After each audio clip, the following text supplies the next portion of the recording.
Axirət gününə iman etmənin faydaları. Peyğəmbərimiz sallallahu aleyhi və səlləm belə buyurur: Allaha və axirət gününə iman edən insan qonşusunu narahat etməsin. Allaha və axirət gününə iman edən insan qonağına ikram etsin, yəni qonaqpərvərlik göstərsin. Allaha və axirət gününə iman edən insan ya faydalı söz danışsın, ya da sussun. Peyğəmbərimizin bu tövsiyələrinə diqqət edən mömin bəndə insanlar arasındakı münasibətlərində daim rəhmət, nəzakət, zəriflik, ədəb, ehtiram və qul haqqına riayət prinsipləri ilə həyata keçirər.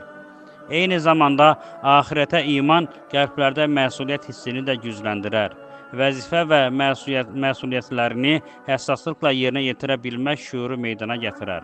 Allah Taala'nın hər yerdə onu gördüyünü, etdiyi hər şeydən xəbərdar olduğunu və axirətdə dünya həyatından hesaba çəkiləcəyini bilən bir insan heç kimsənin görmədiyi yerlərdə belə səhv hərəkətlər etməkdən uzaq durmaqda həssaslıq göstərər. Əksinə olaraq insanların gözündən uzaq, gizli və tənha yerlərdə edilən salih əməllərin ixlas sirrinə daha müvafiq olduğu şuuru ilə belə zaman və məkanları Allah Taala'nın rızasını qazanmaq üçün müstəsna bir fürsət olaraq görər. Beləliklə, gizli və aşkar hər halına etimad göstərilən bir insan halına gələr. Digər bir yandan axirət həm zalimlar, həm də məzlumlar, həm fasiklər, həm də salih insanlar üçün mövcudluğu zəruri olan bir aləmdir. Çünki yaxşıların mükafata nail olmasından, pislərin də cəzaya düçar olmasından daha təbii bir şey ola bilməz. Belə ki, bu fani aləm şərtlərində belə yaxşıların qorunacağı yerlər, pislərin də cəzasını çəkəcəyi zindanlar olmasaydı, həyat dözülməz hala gələrdi. Sırf bu hikmətinə görə axirət yurdunun mövcudluğuna iman zəruridir. İnsan bədəninin hər hansı bir yerini dişləyən milçəyə belə əsəbləşib onu cəzalandırmaq istəyir. Belə bir məsəl də var. Bir çayın xətri 40 il çəkər.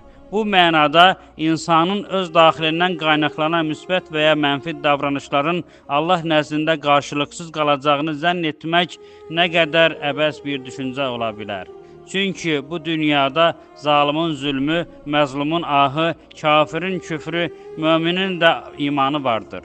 Əgər bunların mükafatı və cəzası olmasaydı, bütün bəşəriyyəti insanın əmrinə verən ilahi proqram mənasız qalar, insanın yaradılışı əbəs olardı ki, bu da Allah Taala'nın Əl-Adil və Əl-Hakim adları ilə ziddiyyət təşkil edərdi. Halbuki Allah Taala bütün nöqsan sifətlərdən uzaq olmaqla yanaşı, bəndələrinə qarşı haqsızlıq etməkdən də uzaqdır.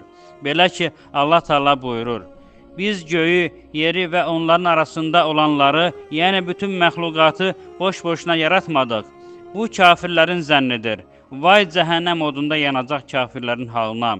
Yoxsa biz iman gətirib yaxşı işlər görənləri yer üzündə fitnə fəsad törədənlərlə eyni tutacağıq, yaxud Allahdan qorxub pis əməllərdən çəkinənləri günahkarlara tay edəcəyik. Sad surəsi 27-28-ci ayə. Əssəlamu aleykum və rəhmətullah və bərəkatuhu.